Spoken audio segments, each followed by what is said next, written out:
Gandang oras po mga kapatid na kamag-aral. Tayo po ay muling mag-aaral ng salita ng Diyos. Mga sandaling ito, ang ating pong pag-aaralan ay ang dakilang paanyaya ng Panginoong Jesucristo. Ito po ay matatagpuan sa aklat ni Mateo, Kabanatang 11, talatang 28. Ganito po ang sinasabi ng talata, "Magsiparito sa akin kayong lahat na nangapapagal at nangabibigat ang lubha, at kayo'y aking papapagpahingahin." Pagpalain naman ng Diyos ang kanyang masalita sa ating puso. Saglit po tayong manalangin. Amang Diyos, kami po'y nagpapasalamat at muli makapag-aral po ng iyong salita. At inihiling po namin ang tulong ng Espiritu Santo upang maunawaan po namin ang mga salita mo at maging pagpapala sa bawat isa at makapagbigay puri sa inyo pong pangalan. Tulungan nawa rin kami ng Banal Espiritu na may sa puso namin ang mga salita ngayong pag-aaralan ngayon at magsilbing kapag-ipakinabang sa amin at makapagbibigay karangalan sa iyong dakilang pangalan. Sapagkat po nga panalangin at pasalamat sa tanging pangalan ni Jesucristo na Panginoon. Amen. Kahapon po, habang kami na pamilya ay nag-uusap po sa lamesa, ay nabanggit po ang mga nagko-commit ng suicide na po, yung mga nagpapatiwakal o nagpapakamatay.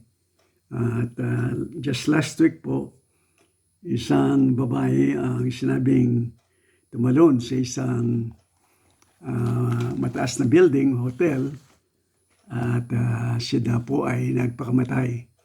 Yun ang kanilang sabi. Subalit, maliban doon, nabanggit po ng pamilya na mayroong isang ama na bago siya nagpakamatay, ay kanya na munang pinatay ang kanyang asawa at ang 3 anak, at saka pagkatapos nito, nagpakamatay siya. Bigla akong naramdaman po ang kalungkutan. Nasaktan ako sa pangyayaring narinig ko na ganoon sa mga tao na nagpapakamatay, at ang kadalasang dahilan po nito yung tinatawag na depression o sa salitang Tagalog yung malabis na kalungkutan. Ito po ang kadalasang nagiging dahilan kung bakit ang mga tao ay nagkakaroon ng ganong ang lakas ng loob na pumatay sa sarili. Subalit, meron pong lunas dyan na dapat ang lahat tayo ng mga Kristiyano, kung kayo ay nakikinig ngayon, kinakailangan po nating ibahagi ang salita ng Diyos sa kanila upang mapigilan po ang ganitong kahindik-hindik na pangyayari na marami po ang nagpapakamatay lalo na sa mga panahon ito. Subalit kung atin po may pahayag ang banal na salita ng Diyos sa kanila, mapipigilan po. Makita nila na mayroon pong dakilang pag-asa ang isang tao kung siya ay makinig ng salita ng Diyos at lalo na kung tatanggapin nila ang mga ito. Kaya po ang pamagat ng ating pag-aaralan ngayon na pinamagatan kong ang dakilang paanyaya ng Panginoon Jesucristo, na ako'y naniniwala kung pakundanganan po o paunlakan ng mga tao ang ganitong paanyaya ng Panginoon Jesucristo, kanila pong mapagtatagumpayan ang malabis na kalungkutan sa buhay na po. Ano man ang aspeto ng buhay nila, kung ito po ay kanilang pakikinggan at tatanggapin, ito'y malaking makakatulong po sa kanila, hindi lamang sa kanilang walang hanggang buhay, kundi pati na sa kanilang emotional at practical na pamumuhay. So ito pong binasa ko ay nakita natin yan sa Ebanghelyo ni Mateo, Kabanatang 11, talatang 28. Ulitin ko po muli sa inyo. Ang sabi po ng Panginoon Jesucristo, "Magsiparito sa akin kayong lahat na nangapapagal at nangabibigat ang lubha, at kayo'y aking papagpapahingahin." So 3 po ang pag-aaralan po natin dito. Unang-una, yung salita ng Panginoon Jesucristo na magsiparito sa akin. So siya po ang nag-aanyaya ang ating Panginoon Kristo. Sa Kanya tayo lumapit. Huwag muna po tayong lumapit sa iba. Ano po? Ang unang kailangan lapitan natin ang ating Panginoon Kristo. Sapagkat sa Kanya po may mga natatanging hindi po katangian ng tao. Yung tinatawag sa salitang English na attributes. Ano po? Kung babasahin natin ang Biblia, ang Panginoon Kristo ay siyang Diyos na nagkatawang tao. At sa aklat po ng Ebanghelyo ni Juan, ay meron po siyang tinatawag na the 7 I Ams of Jesus Christ just in the book of the letters of the Apostle John po. Meron siyang 7 na sinasabi doon na ako nga. Alam po niyo itong salitang I am, ito yung pangalan na sinabi ng Diyos kay Moses nung isusugo niya sa bayang Ehipto. Sabi ni Moses sa kanya, kung tatanungin ako ng mga tao sa Ehipto, sino ang sasabihin ko at ano ang kanyang pangalan na sasabihin ko sa kanila? Ang sabi ng Diyos kay Moses, sabihin mo ay sinugo ka ng ako nga. Ayun po ang pangalan ng Diyos na ibinigay kay Moses. Tell them that I send, and the one who sent you is the I am, or the Almighty God. Yan po. Sa panahon po ng ating Panginoon Kristo, sa pagkakataon-taon niya, ito po ay ginamit din niya. Nangangulugan, yung pangalang I am po, ay kinapit din siya sa kanyang sarili. Kaya kung makita natin, nung marinig ng mga Udyo, ang ginamit na pangalan, I am, ano po? Before Abraham, I am, sabi niya, ayun po, muntik nang binato ang Panginoon si Kristo, kaya lang tumalikod muna sapagkat hindi pa napapanahon ang kanyang kamatayan. Pero ang sabi nila, bakit ginamit yung pangalan ng Diyos sa kanyang sarili? Okay, pangalawa, doon po sa hardin ng Gethsemane, nung siya inuhuli ng mga sundalo, ang tanong niya sa kanila, sinong hinahanap ninyo? Ang sabi po nila, si Jesus.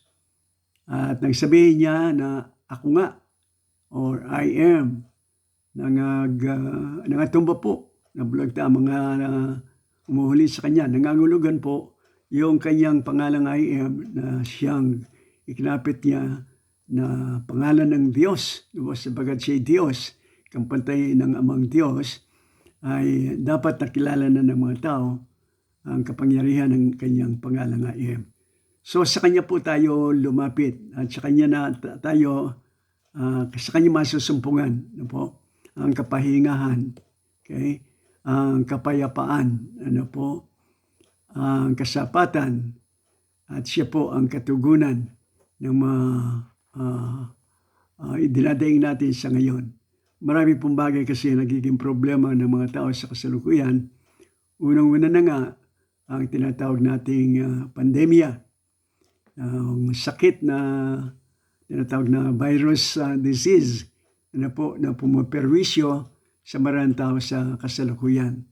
Kaya nga ang mga tao ngayon ay takot na makapitan nito.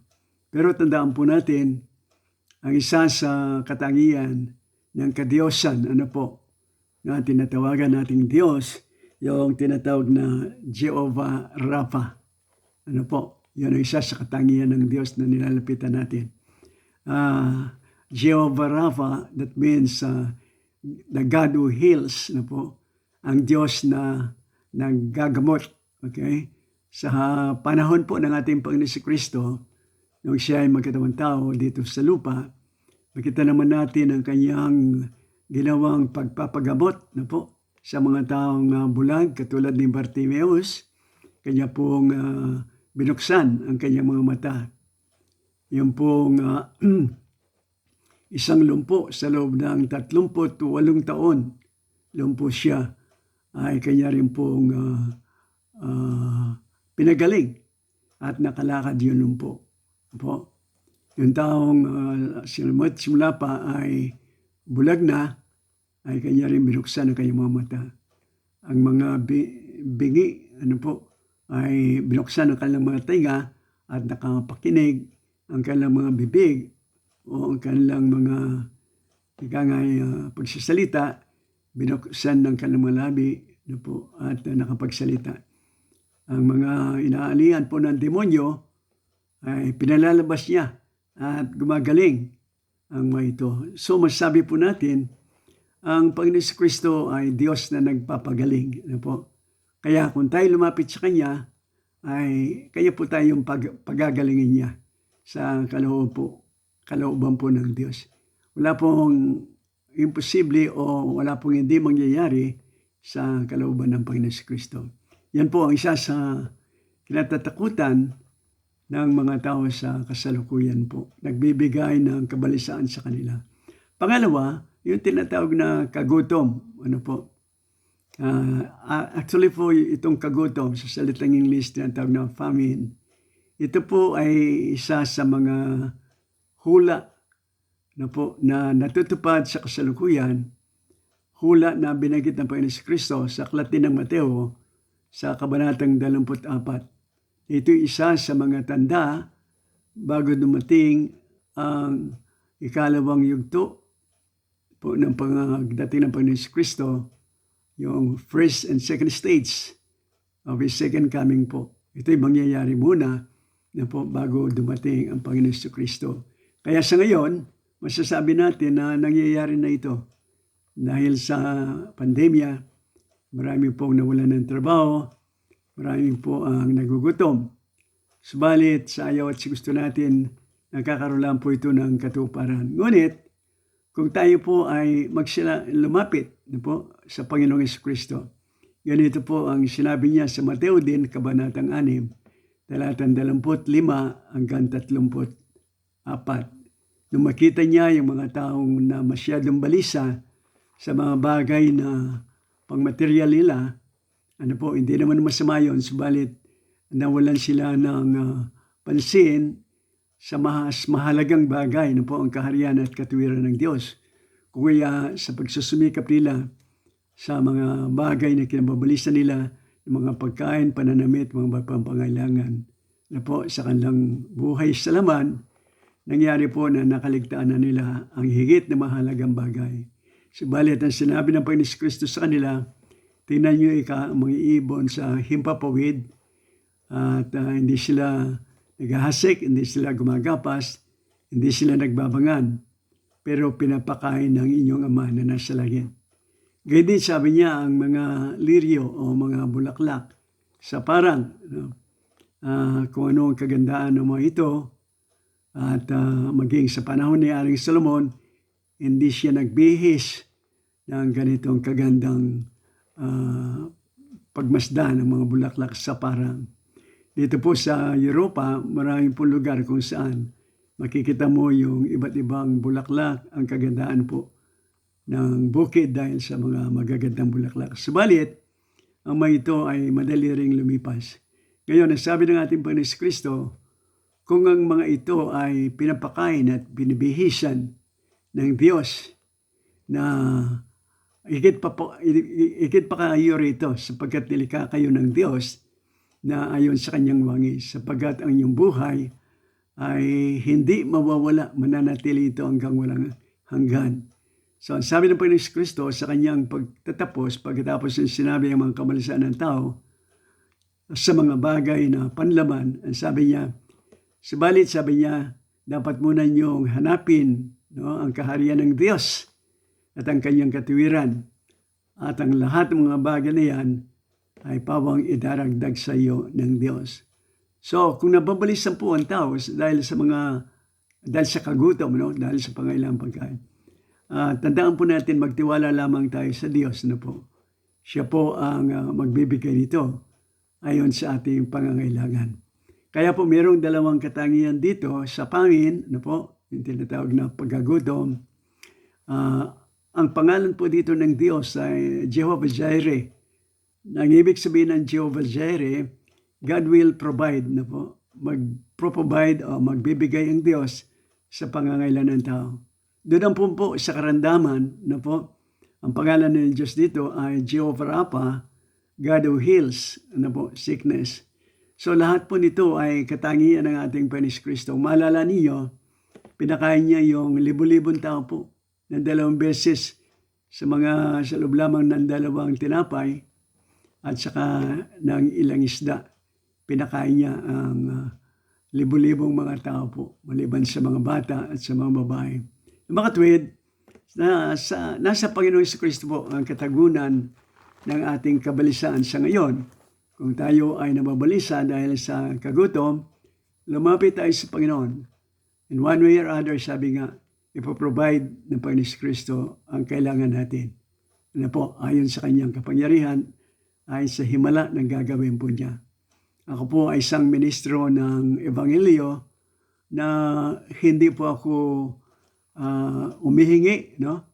At hindi rin ako naglilingkod dahil sa pera. Ano po, subalit kahit hindi ako humihingi, ay binibigyan kami ng Panginoon ng sapat sa pangailangan po namin.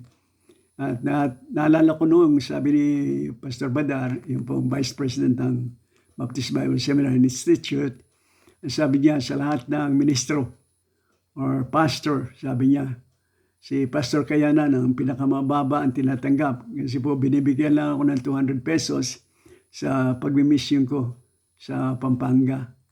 At yun ay kulang pa kung minsan sa pamasahe.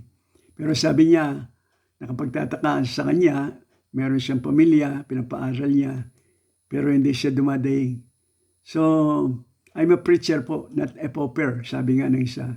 No? Hindi ako malilimos, kundi mangangaral ng salita ng Diyos.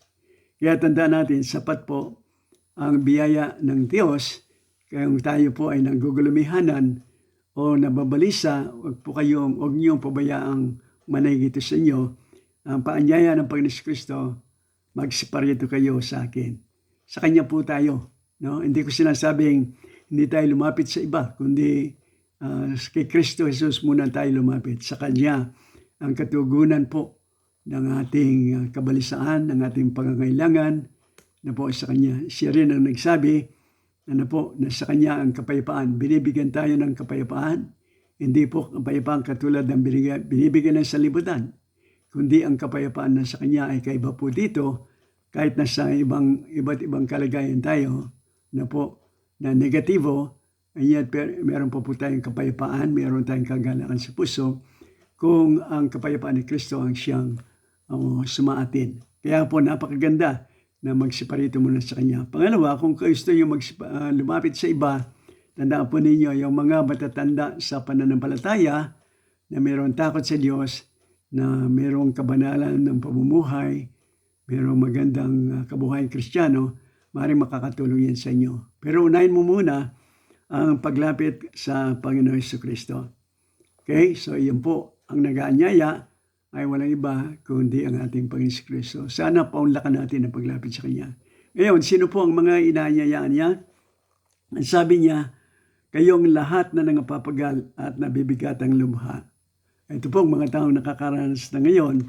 Kaya nga sabi ko kanina sa ating pambungad, na maraming taong nagpapatuwakal o nagpapakamatay dahil nga nabibigatan na sila nangapapagal na sa iba't ibang kalagayan sa buhay. Kumbaga wala silang kapahingahan, wala silang kapayapaan. Subalit kung tayo ay lumapit sa Panginoon Kristo, nagkakaroon po ito ng katugunan. Sa kasalukuyan, ano ba ang kabigatan na iyong sarili, kaibigan na nakikinig? Bakit ka nangapapagal sa buhay? Kung ganito iyong kalagayan, ito ay iyong paanyaya ng Panginoon Kristo na lumapit sa Kanya. Sabi po ng Panginoon Kristo, ang lahat ng ibinibigay sa akin ng Ama ay lumalapit sa akin. At ang sino mang lumalapit sa akin, sa anumang paraan, hindi ko itataboy. So, gaano man po ikaw, ano man ang kalagayan mo sa buhay, at tatanggapin ka ng Panginoon. Hindi niya itatakwil ang sino mang lumalapit sa Kanya. So, para ma-resolba ang masidhi o malabis na kalungkutan sa buhay, tinatawag na depression, sana huwag kayong magpakamatay. Wala pong katutungang mabuti sa buhay ninyo yan. Ang Panginoon Kristo, ang katugunan. kung kayo napapagal at nabibigatan sa buhay, ay lumapit lang kayo sa Panginoon. At ito po ang magiging resulta nito. At ang sabi niya, at kayo'y makasusumpong ng kapahingahan. Yun po magiging resulta ng paglapit sa Panginoon. Makakasumpong ng kapahingahan. Unang-una nga, kung kayo po ay sabihin natin na may mga taong nababalisa dahil sa kasalanan marahil na nagawa nila na hindi umaalis sa kanilang puso at kaisipan, na inuusig sila ng kanilang budhi. Po, tandaan natin, natural lang po yan. Subalit kung ilalapit natin ito sa Panginoon, ang salita ng Panginoon, sabi niya sa unang 1 Kabanatang 1 talatang Siyam, ang sabi po niya, kung ipapahayag ninyo ang inyong kasalanan, ang Diyos ay tapat at banal at kayo patatawarin niya sa lahat ng inyong kalikuan.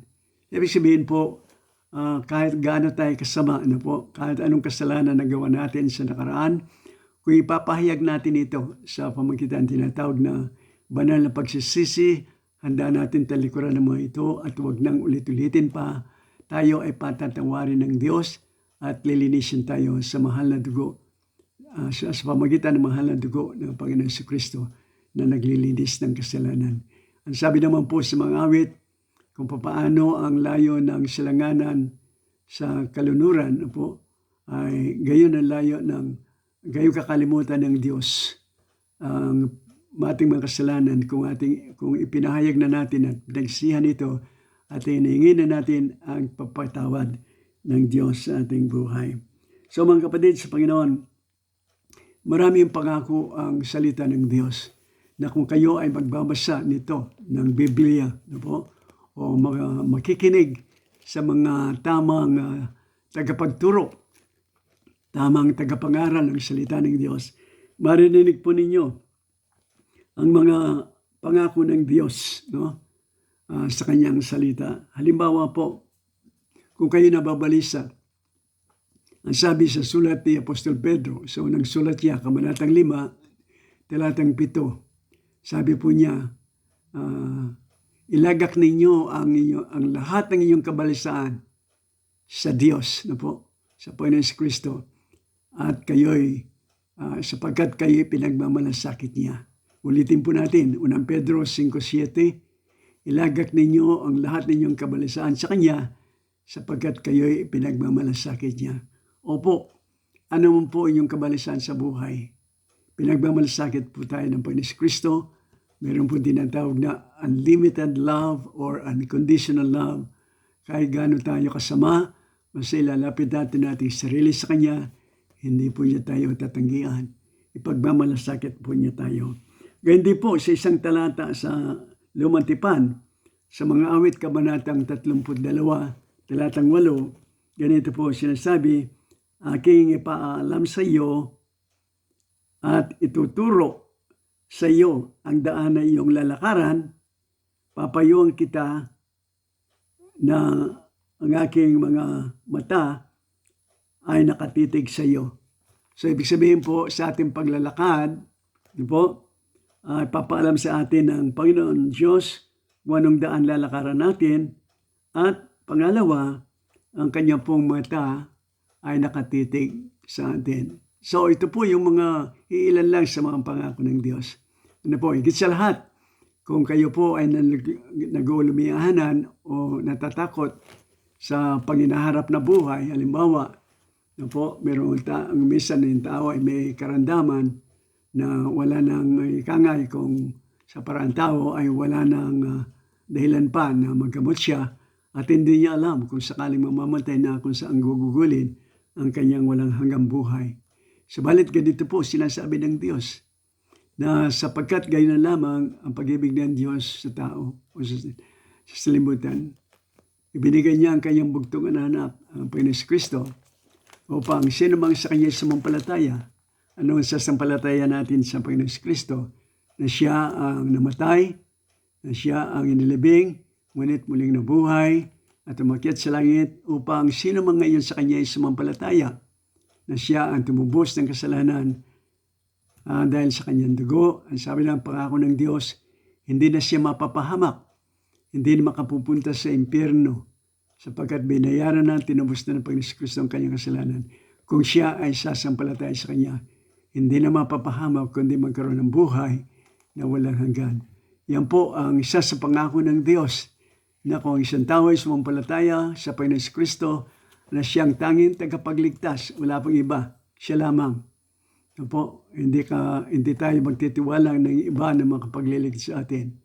Katulad ng mga Diyos-Diyosan, po, huwag tayong maglagak ng pagtitiwala sa kanila. Sabi nga sa aklat ng Diyos, may mga mata sila, hindi sila nakakakita, may ilong, hindi nakakapangamoy, may bibig, hindi nakapagsasalita, may tainga, hindi nakakarinig. Ito po yung mga Diyos-Diyosan, yung mga revolto.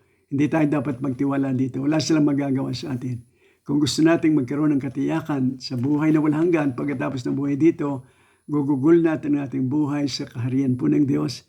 Ang sabi ng Malakas Salatan, siya na mayroong Kristo, siya na mayroong anak ng Diyos, ay mayroong buhay na walang hanggan sa kaharian ng Diyos. Subalit, ang sino mang wala sa Kanya, ang anak ng Diyos, sa makatuwid sa Panginoon Kristo, hindi niya masusupungan ng buhay na walang hanggan sa kaharian ng Diyos, kundi ang puot ng Diyos ang sumasa sa Kanya. Alam na bagay, ang impyerno o ang dagat-dagatang apoy kung saan ang walang hanggang buhay ng mga tao na hindi nakaranas ng kapanganakang Espiritu, na hindi nagkaroon ng personal na relasyon sa Panginoon Kristo bilang kanyang Diyos na tagapagligtas. Kaya mga kapatid at mga kababayang Pilipino, ito ang paanyaya ng Panginoon Kristo para magkaroon ng pagtatagumpay sa labis na kalungkutan, depression. Ang paglapit sa Kanya, ay ito ang solusyon po, sapagkat pag tayo po ay lumapit sa Kanya, tayo nang napapagal at nabibigat ang lubha dahil sa iba't ibang karanasan sa buhay sa laman. Subalit ang sabi ng Panginoon Kristo, kayo'y makasusumpong ng kapahingahan ninyo sa buhay na ito, higit sa lahat sa walang hanggang buhay. Kaya ang paanyaya po ng Panginoon, lumapit tayo sa Kanya. Lumapit kayo kung hindi pa nakalapit sa Kanya. Tanggapin ninyo sa buhay ninyo na siya ang inyong Diyos na tagapagligtas. At sa gayon, magkaroon kayo ng Banal Espiritu, ang ikatlong persona sa Trinidad, at ito po ang tutulong sa inyong pamumuhay sa araw-araw. Siya po ang didirekta, siya po ang magagabay, siya ang magbibigay kaaliwan at kapayapaan sa buhay ng mga nakikristo.